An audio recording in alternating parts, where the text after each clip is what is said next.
Good evening and welcome back to Heart and Hand. This is Heart and Hand Extra, your second free show of the week. As always, I am your host, Adam Thornton. Tonight, we will be looking back at last night's 3-0 defeat in Naples to Napoli in the Champions League. And we'll look ahead to what comes on Saturday with Aberdeen visiting Ibrox in the league. Joining me to do so, first of all, I think an extra debut, if I'm not mistaken, Grant Sneddon. How you doing? Yeah, not mistaken, Adam. Very pleased to be on. Thank you very much for having me. No worries at all. And we also have Alan Bradley. Alan, how are you? Yes, I'm good and not a debut, so the last one couldn't have been that bad, Adam. Or unless you want me just to try and improve things now, is that what it is? Absolutely. I was going to. You're a veteran of extra. We'll leave it there. Okay. In terms of your veteran status. Okay, so last night's game. Not great, I think, in the context of the Champions League group so far. I think it's probably one of the better performances. That's not saying that it was a good performance, but I think context is probably important in that sense. Grant, there were a couple of surprises in the team. Sands coming into midfield. I guess when you think who is there, Davis and Arfield have played a lot in the last couple of games. Could be the manager is saving some of those players for the league battle now. We'll never really know in that sense. But Sands comes into the team to partner Lundstrom at the base of midfield.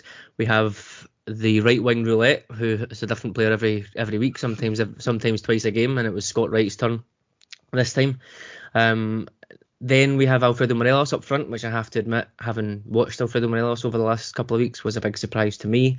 And then Ridvan Yilmaz coming in at left back, which again was a bit of a surprise to me, although it's pretty clear that he now is at the stage of his development, if you like, where the manager feels he's physically ready to come in. I think he would have played at the weekend just past against Livingston if he hadn't picked up the knock against Dundee, so that would have been 3 in a row. I think feels like he's really starting to motor. Those were the 4 main changes to the team. What were your thoughts on them, and did they make you feel better or worse about the challenge that was upcoming?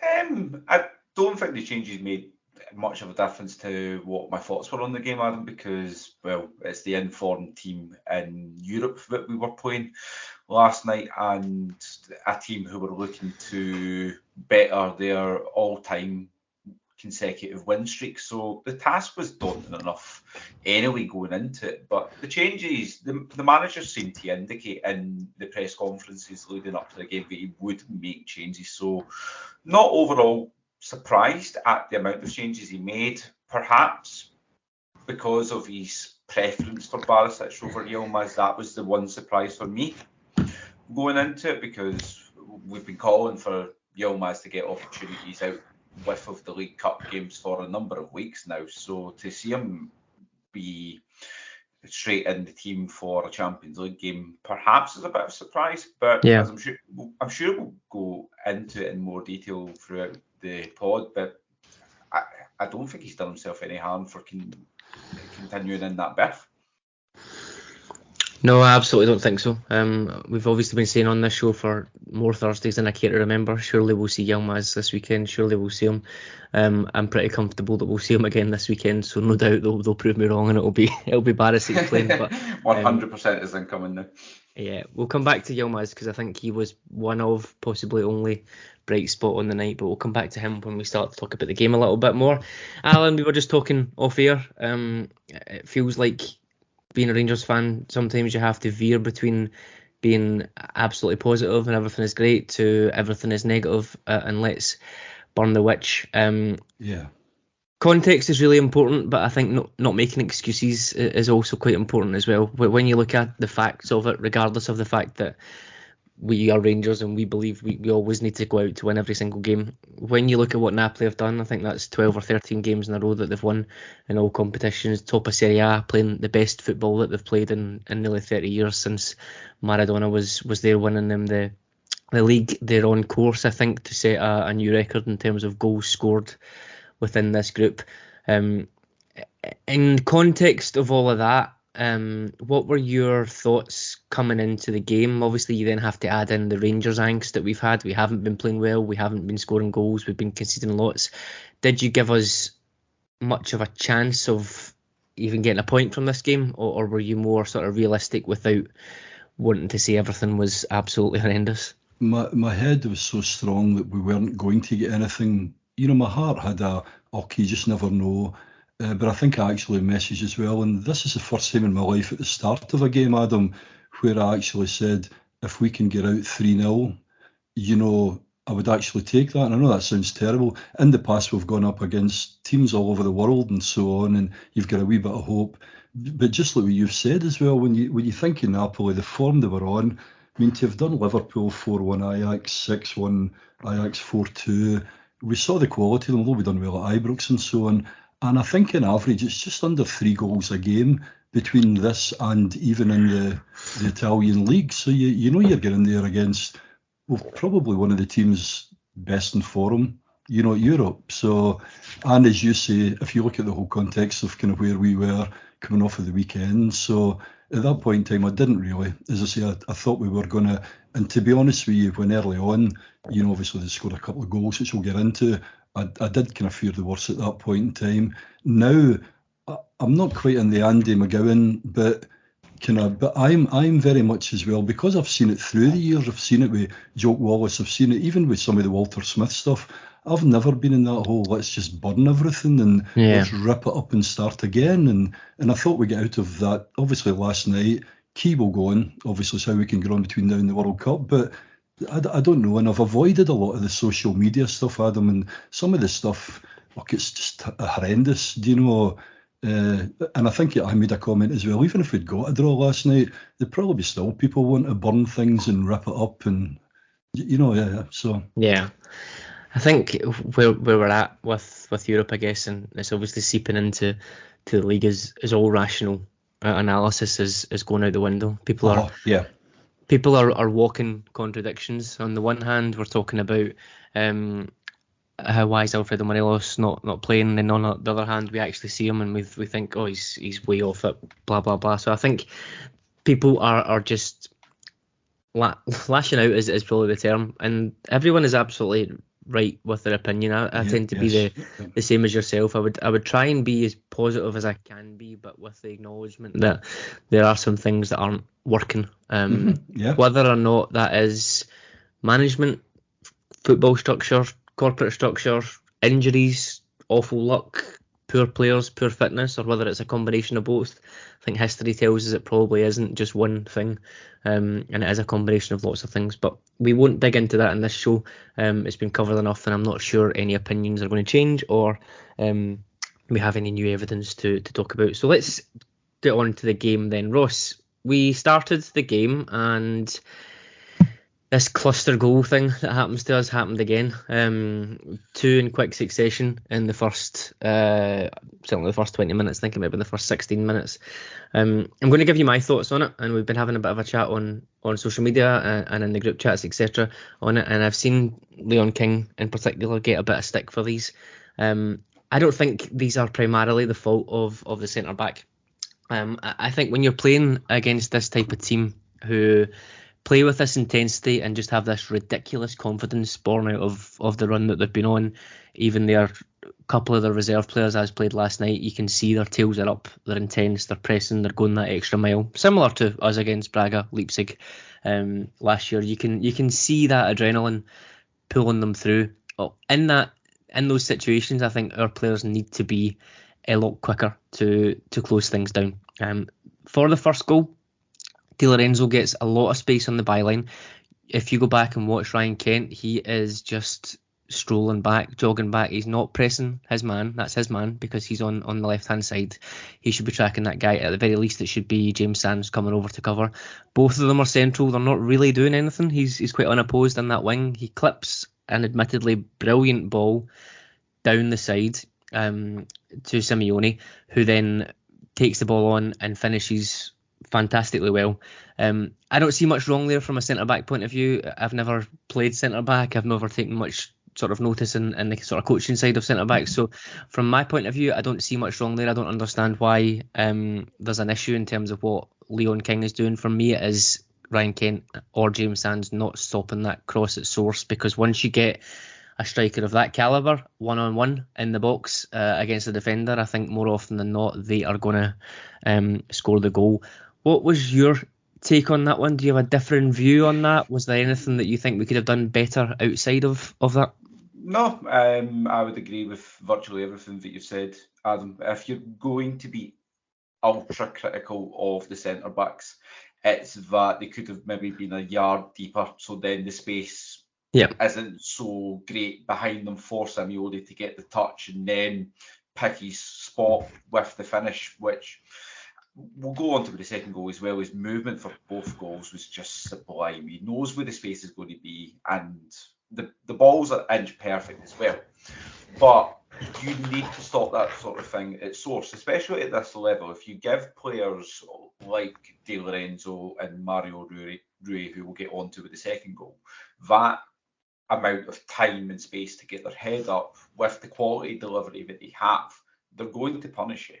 And this Champions League campaign has shown us that there is not only fine margins between where we were with the Europa League run and where we are now, but it shows you that if you neglect the bare minimum of football, that you need to work hard, you need to close your man down, you need to be prepared to help your teammates out after 2v1. You're going to be punished, and you're going to be punished quite dramatically, which is where we've seen, as you mentioned, these cluster goals. It was, 4 in 20 minutes at Anfield, 3 in 15 minutes over in Amsterdam, and then 2 in 16 minutes last night. It takes any hope you have out of the game straight away. And at that point, I don't know what your thoughts were, guys, but at 2-0 after 16 minutes, I was fearing the worst. Yeah, I think it absolutely was, and you're right. It's because it's those two quick-fire goals, and for me, it's because they're basic errors as well. You naturally think this is going to go like Liverpool at Ibrox, because Liverpool at Ibrox was 3 errors over a longer period of time, but 3 individual errors which caused them to go 3-1 up, and by that point the roof caves in. So I think we should be very fearful of that. Thankfully, he says with a touch of irony, thankfully it doesn't happen here, and it is only 2-0 until late on in the game, as terrible as that sounds. Alan, second goal for Napoli I think is similar, as Grant alludes to. We get caught on the hop. Scott Wright is not close enough to his man. The ball comes into the box. This is something we've suffered with in the past. Tavernier, Barisic not closing down. In this instance, it's Scott Wright, as Tavernier was playing a little bit more tucked in to allow Yilmaz to attack on the left. So it's Scott Wright who is guarding Mario Rui, and he needs to be tighter. He needs to try and stop this cross at source. Once that ball comes in, though, to give credit to Napoli, it's a fantastic cross in and it's a fantastic header. Can the centre-backs do anything different here? I've seen a bit of chat about Ben Davies is facing the wrong way. Possibly they got caught in the hop a little bit as well and didn't expect the cross to come in so quickly, which is a criticism of them as well. But when it is that accurate and when it is 2 or 3 yards out of goal, what's your thoughts on that? Should one of them be coming over and cleaning them out or trying to stop it? It's funny because they talk about small margins, and this is exactly, and it was the same with the first goal too. I did play at centre half, but not at Champions League level. So I played for a few years. So, well, even going back the first one too, absolutely, you can't let them play the ball in. I thought the guy actually kind of nipped in, but Davis sort of lost him very slightly. But we're talking, as you say, because of the movement, the pass. Second one again, you're right, Scott Wright, and you've seen it in other games. Mine, we always went on about McGregor. Kind of screaming at people, just like it was usually Borna, you can't let them get it in. So as you say, the biggest error is just giving them that time and space to play it. I thought, they got a wee bit caught underneath it, Leon, King kind of thing. But as you say, again, it's just kind of small margins. Maybe, I don't know, maybe if the two of them had played more regularly together and so on, they would get into it. But you're talking the balls that are getting in, Adam, kind of world class, really top class, and that striker, he's absolutely flying. Do you know what I mean? So, but certainly with me, I think I went back to start with. I think both of them, and I thought between the two centre halves, they should have done well. But my goodness, we're really kind of, do you know what I mean? I've been over critical, I think, in terms of that one. Yeah, I would agree. I think once the ball's getting into the box, there's not much that either of them can do, and it is fantastic finishes, like you said. But 2-0 down. Grant, if you're a positive person, you think that Rangers then did well for an hour of the game. And I guess if you're a negative person, then you probably will be of the opinion that Napoli 100% sat off and just basically took that as the win, conserved their energy for whatever game they've got coming up. As always with this, I think it's a little bit of in between. Absolutely, they weren't as frenetic as they'd been in that first 20 minutes. However, I did think Rangers started to get to grips a little bit with the game. We had a chance for Morelos, which I'd like to talk about now. I was surprised Morelos played because he has looked way off it as far as I'm concerned. Now, I saw a bit of a discussion on Twitter where someone said, oh, if Morelos' fitness had been managed better in the last couple of weeks, then he might have had the strength to hold off the player and go into goal and score that. I'm not sure that really flies for me. I think Morelos has had a decent amount of minutes. He's been fit for a decent number of months. I'm not sure the player that we see right now would be capable, and I don't mean that in an overly harsh way, but I just mean where I think he is in terms of his Rangers career, his fitness, everything. I'm not sure he's that player anymore that he was 3 years ago, where he can hold off a defender using his strength and power past them to score. But it was a little bit of a weak effort. You could argue the defender stayed strong and held him off, but given how we've seen Morelos bully defenders in the past, I would have thought he would have been more capable. What was your thoughts on that one from Morelos, that first one? That was the one where he was going through and he got bullied off the ball. As you mentioned, Adam, we've become accustomed to Morelos getting in that situation and just using his body to roll defenders, and he sticks it in the back of the net. But can you really say that you had confidence when the ball came through him that that's exactly what he was going to do? This is also, again, if we are going to mention the opposition in this and not focus too much on Morelos, this is one of the in-form centre-backs in Serie A. It's not the type of defender that Morelos has been used to playing, arguably, but even then, he just, as you mentioned, it's hard to disagree with it because, yes, there is opportunity possibly where he could have had more minutes to get much sharpness into him, but you then have to look at the player and ask what you're doing to get in the team, what you're doing to improve your fitness, what you're doing to improve yourself to become that player that we have adored for many a season, and it's just not there at the moment. Will it come back?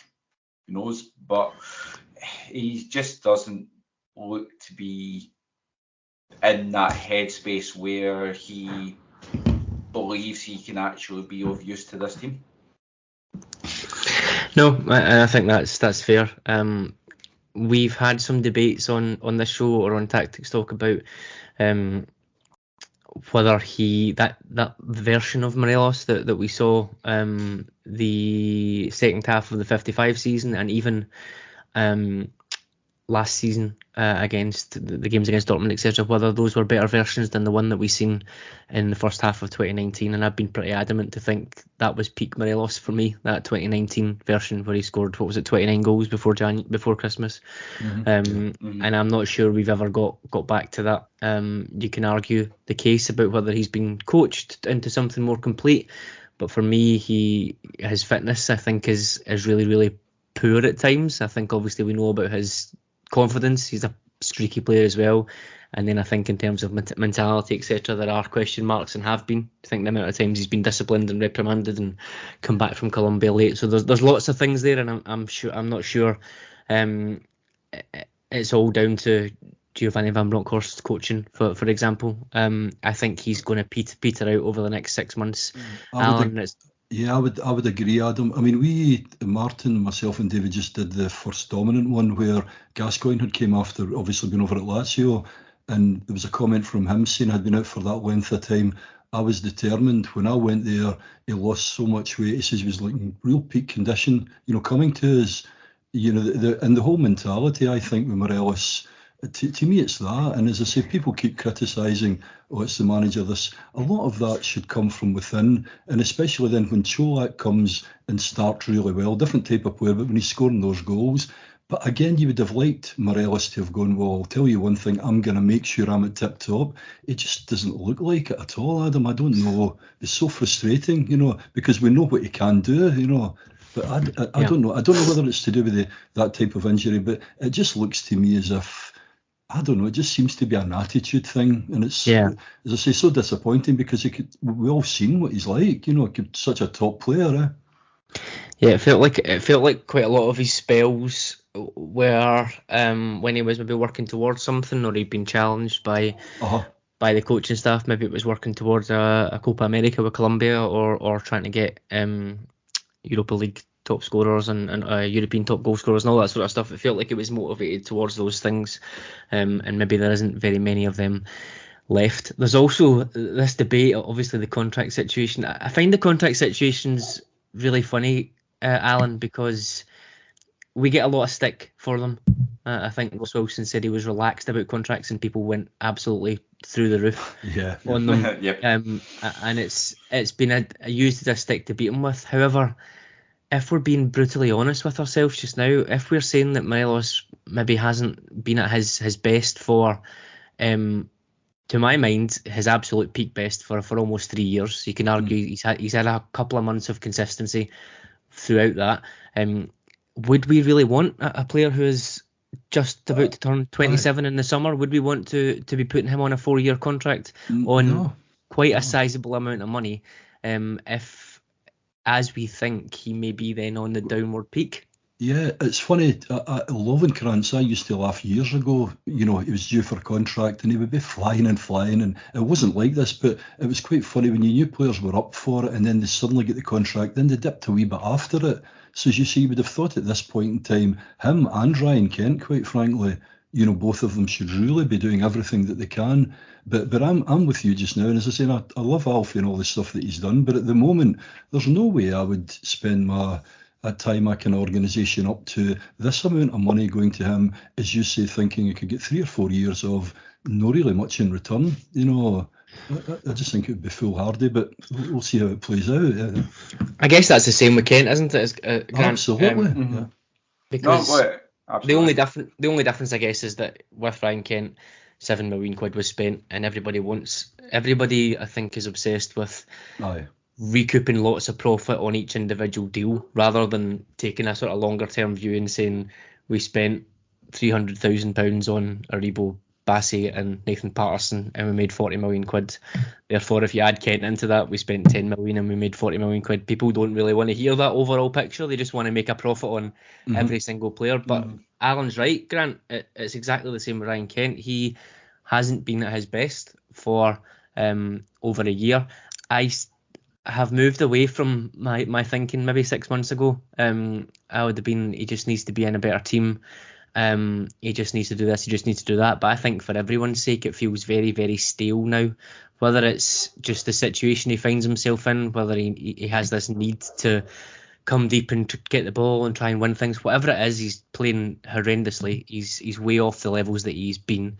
And I think I'm now increasingly of the opinion that a fresh start for both us and him in the summer may be something that we need, albeit it will be a bit of a bitter pill to swallow when a player of that calibre, or that perceived calibre, and a player who cost that amount of money for us would leave for nothing, Grant. But what's your take on both of them? For the two of them, I'm becoming increasingly of the opinion that you would only give them a new contract to protect the actual saleable asset of the two of them. Yeah. Now, how much you would actually get for the two of them is a different debate, a different story, because if we're all honest with ourselves, our chance to get peak value for the two of them was probably the summer of 2020, possibly 21 for the two of them. That ship has now sailed. You mentioned Morelos been 27 in the summer, Adam. I think Kent's of a similar age, if not a year or two younger than him. So you're coming to that point where players naturally look at this contract as this is going to see me through the peak years of my career. So it then comes down to where the players want to move. It's probably an ambition of Ryan Kent's to move back down to England, play in the Premier League to prove himself down there. Morelos, potentially Spain. The Premier League has been mooted throughout his Rangers career.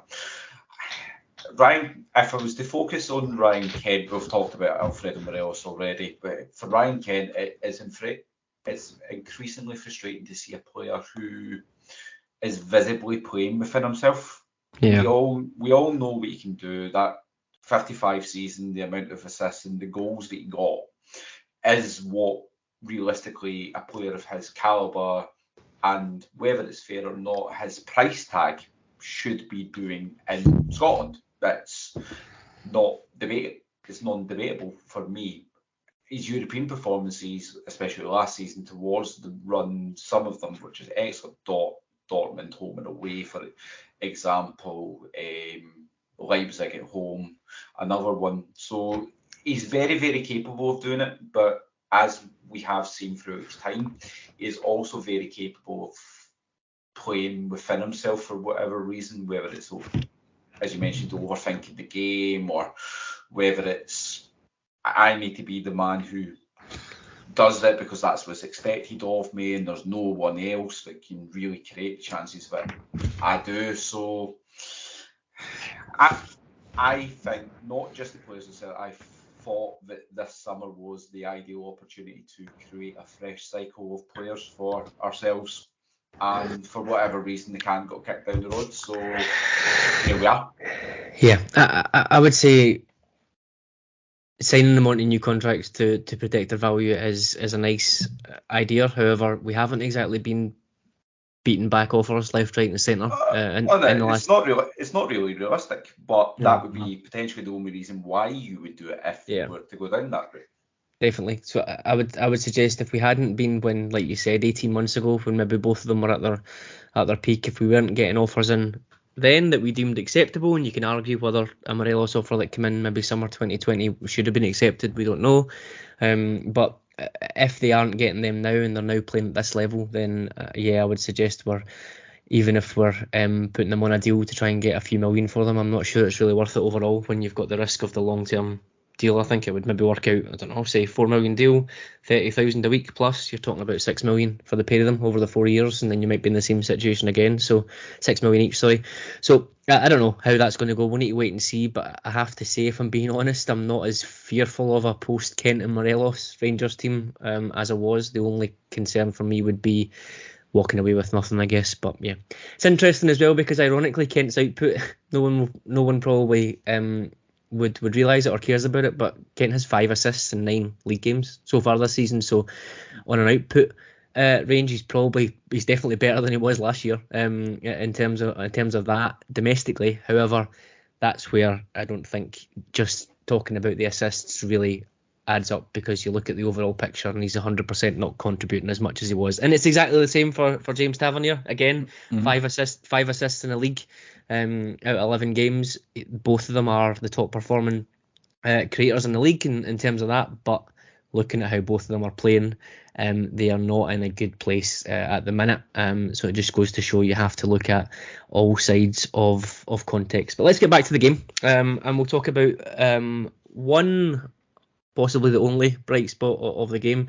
Just before we do, there was a moment in the first half, I have to admit, I thought Tillman was pulling a goal out of thin air when he danced into the box and just did that little shimmy, and it sort of looked like it was going to open up for him. We can talk again, depending on your levels of positivity, whether that's a fine margin and we could have got back to 2-1. Wait and see what happens. Who knows? Long story short is that fine margin, we weren't good enough to make that happen. So that's one thing. But the performance of Yilmaz, Alan. Now, long-term listeners to this show, to Tactics Talk over on Patreon, will know I've been a big fan of what I think Yilmaz could bring to the team, even before he signed. Watching some bits and pieces about Besiktas, I thought he could add a lot more on an attacking sense than maybe Barisic does. Barisic maybe just more of a crosser, if you like, sort of old-fashioned in that way. If we get him into the final third, he'll put in these fantastic crosses. But when he's involved in sort of building up from deep, I think we all know he's a lot more cautious. I was really, really impressed with Yilmaz last night, Alan. I thought just in terms of going on the overlap for Kent, offering another option, as we've seen with the chance for Morelos. He also varied his crossing, as we've seen with that chance as well. He drilled a cross into the back post, which I thought was really, really good. His touches when he's under pressure, receiving the ball from Davies with an open body shape so that he can either go left or right. He can use both feet.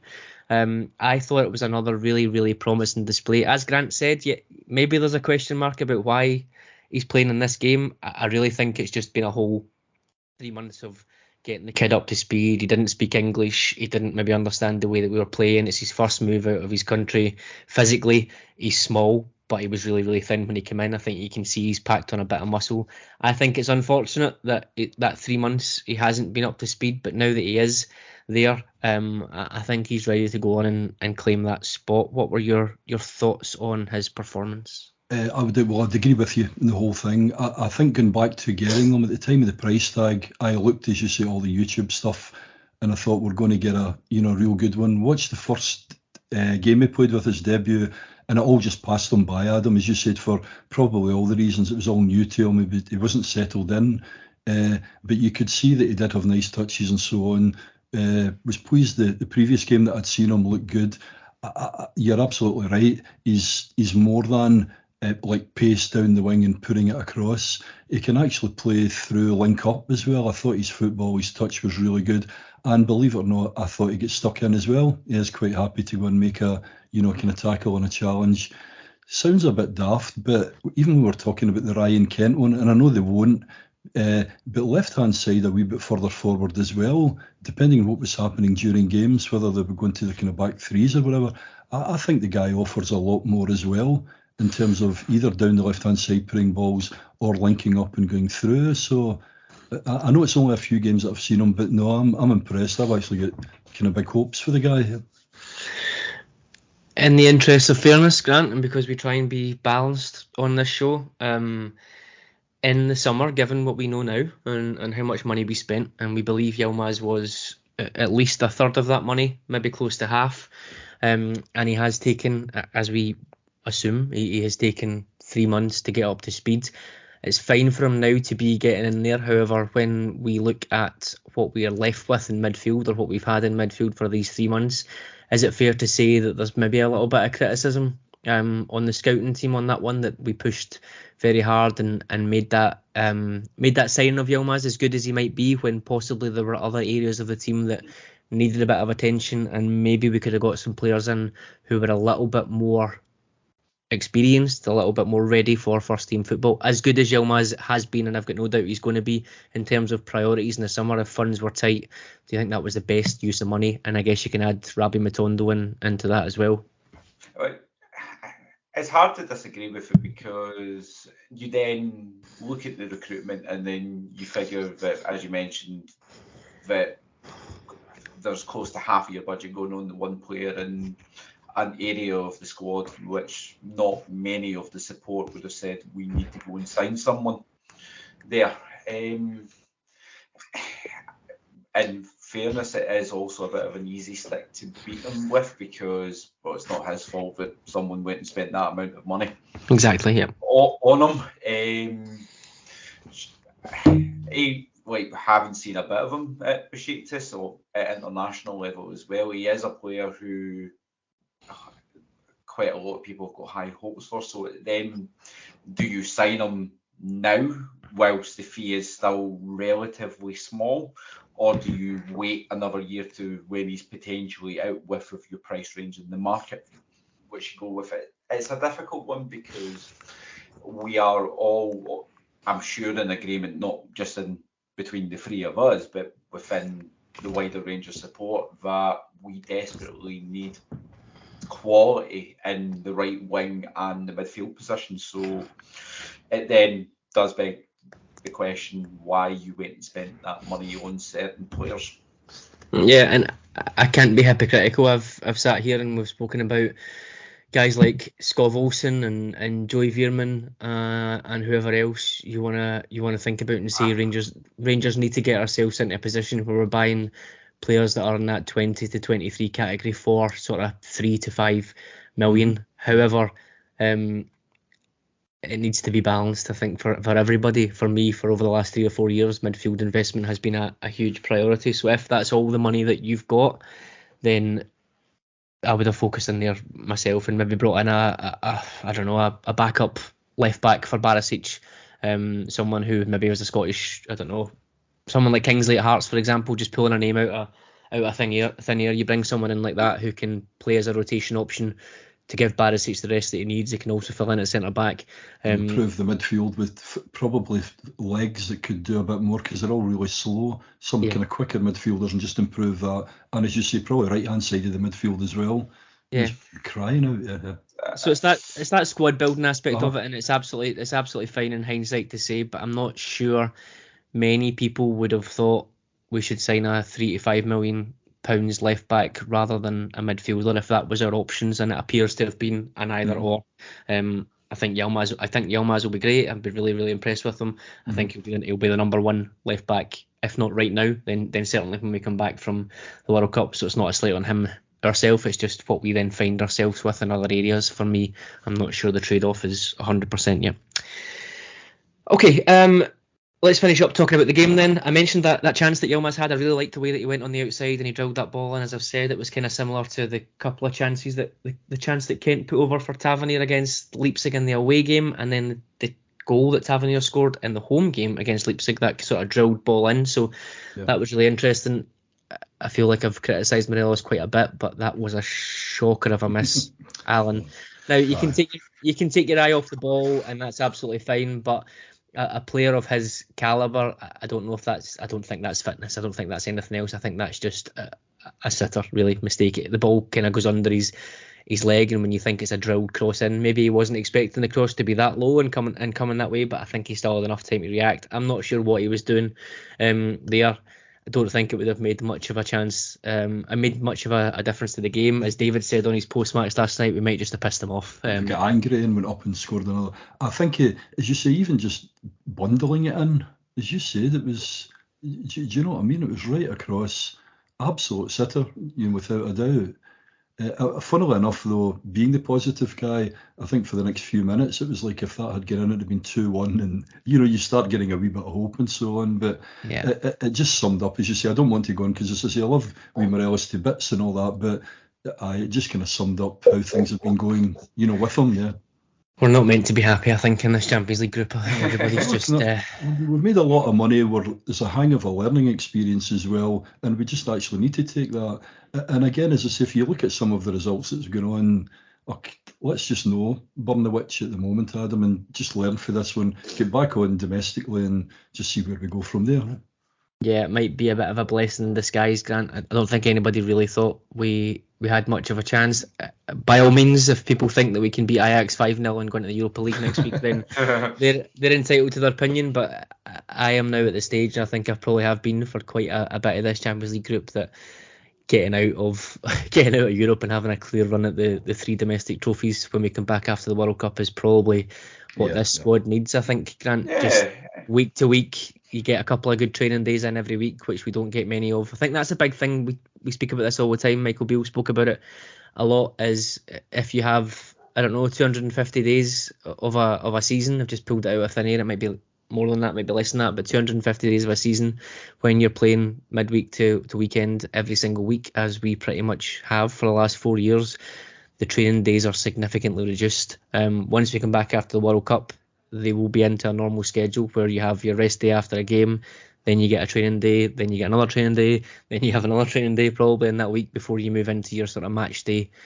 -1, and then your game day. So Grant, if we're looking at it positively, and everybody can say if it's another manager coming in or whatever they want to talk about there, but looking at it from that point of view, we should have more time on the training pitch when we come back after the World Cup. So if we want to take one single crumb of positivity out of this horrendous Champions League campaign, it may be that we have a bit more time to recover in between games and to try and get some sort of sense of cohesion within the squad once we come back from the World Cup. Oh, no, absolutely. You have to look at it for the league form as a positive, because it then allows us to regroup after the World Cup and then attack the league, because hopefully we will, at the very worst, go into it where we are at the moment, 4 points behind. That's hopefully at the very, very worst of it. Positivity within me says that we could be a bit closer, but you never know, because I've never been one to rely on Celtic dropping points. I've always been of the opinion through my years supporting the club that we take care of ourselves first, and whatever happens with them. But I think we were talking about it a couple of weeks ago, Adam, with the fixture list after January. I think we're only scheduled for one midweek game in February, and it's Saturday to Saturday. Yeah. Of that. So how can that not be a positive for the league form? For Europe, it's obviously not a positive, because it means that we're not matching. Because if we were looking at the group, you could have arguably said, okay, it's between us and potentially Ajax for third, and you never know when we get into the Europa League what will happen. Look at last year, etc., etc. But I think, as Alan said, it is one of these ones where we've just had to take the knocks that the Champions League has offered us this season, and they have been brutal. Let's not shy away from that. But can you use it as a learning curve? You have to, otherwise you regress if you don't, and that's not what we as a club are used to. You've got to use it positively and learn from it. You might have found out some players and thought, well, at that level, no. But the likes of like the wee defender and so on, it's great experience playing against some of these top guys. Other thing to Adam too, hopefully after the World Cup, you're going to get the likes of Lawrence, I don't know about goals, and you're going to get people back in as well. And as you said, when you then get more time on the training, so as much as this has been a massive, massive kick, for us, but geez, as you say, we've got to dust ourselves up. We've got 3 other trophies to go for as well, and I don't know, we just need to do that just now. All the stuff that's going on behind the scenes, who knows, Adam? But to me, our focus just needs to be on winning the next game, and just see where we go.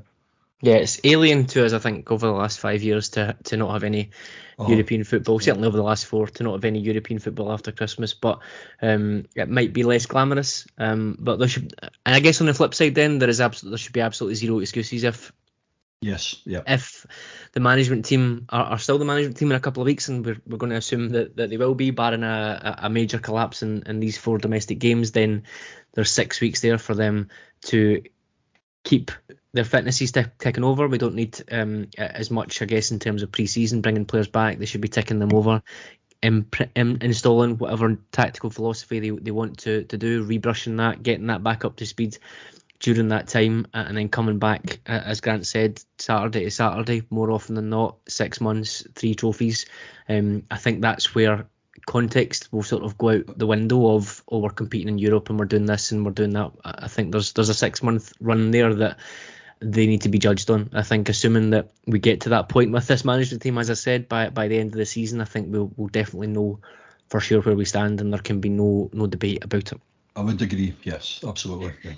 Okay, on to this weekend then, and like I said, it may be more Aberdeens than Ajax over the next 6 months, and we do have an Aberdeen coming up. They are in decent form, Grant. I think they've won 3 out of the last 5, and they are third on goal difference with St Mirren so far this season. Sort of flew under the radar a little bit for me. I can't claim to have watched much of Aberdeen, mostly through choice under sort of Derek McInnes, but then over the last couple of years I haven't really watched much outside of us. It feels like we haven't played them for ages, obviously, because we had that postponed game. This is the first game of the season against them. I know they've brought in a couple of interesting players. They look to have scouted very well, trying to unearth some gems. They've spent a bit of money. Obviously, they brought in Calvin Ramsey and money for Calvin Ramsey and Lewis Ferguson. So they've spent a bit of cash bringing in guys like Bojan Majowski, who has 8 goals already this year, which is a good effort when you think Čolak is on 10. As always, though, it should really be all about us. We will probably see another rotated squad. As we said, possibly the team that played last night, one eye on this fixture coming up as well. Grant, what are you expecting from us in terms of a team, first of all? And do you think it is likely that we're going to come out and see a performance where tails are up and we're going to be getting 2, 3, 4 goals in this game, or do you think it's going to be more of the same in terms of the Motherwell, Dundee, Livingston type of performances? What do you think we're at? Is it because it's my debut I'm getting the difficult questions here? Sorry. No, don't apologise. Team-wise, first of all, I expect there to be changes. As you coined it earlier, the right wing roulette will continue, and God knows who'll be up. It's probably time for Matondo to get a start there. I would love to see the same back line play.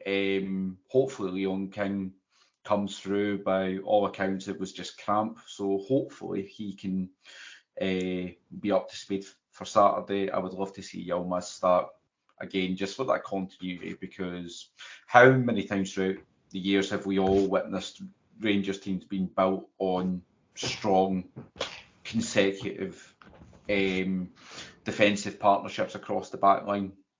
I don't like the chopping and changing where uncalled for at the back. That's just me, but where we are, Cholak will come back, obviously. Well, I say obviously. I'd imagine Cholak will come back for this game. Yeah. But apart from that, I would be tempted, Adam, to keep, if Leon King is fit, I would be very tempted to keep the midfield as it was last night as Sands and Lundstram.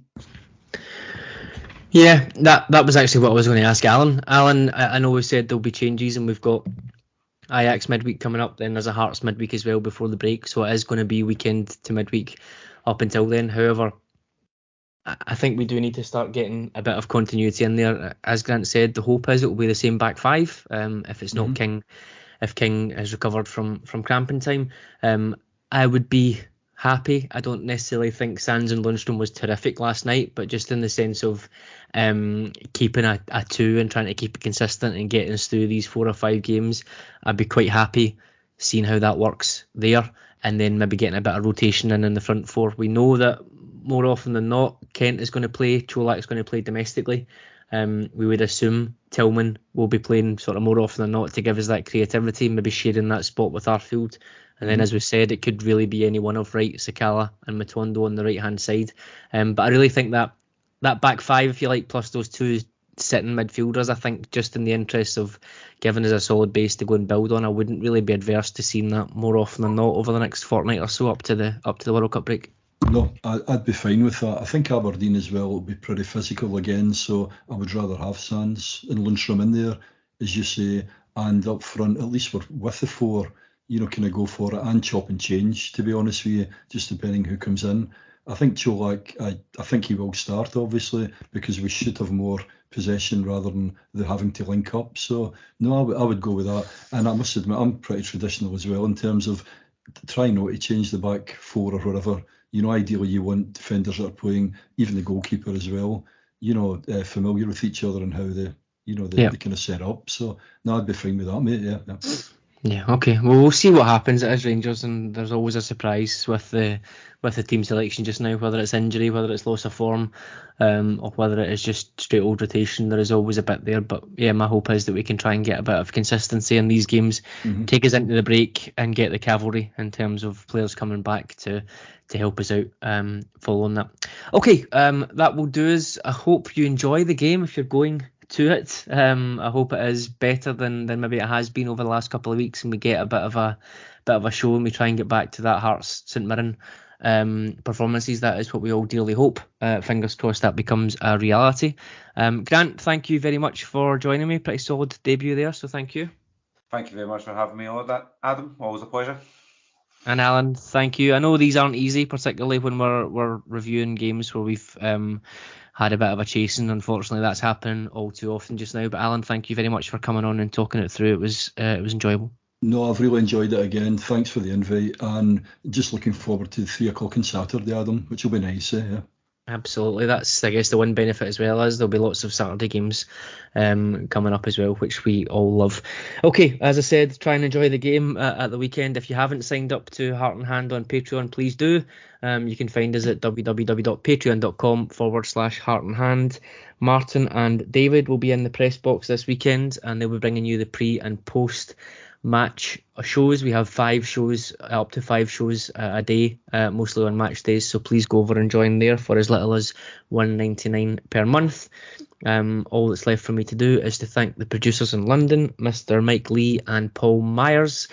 David will be back on Monday with your flagship show. Fingers crossed it is to celebrate a victory over Aberdeen. Thank you and enjoy the weekend.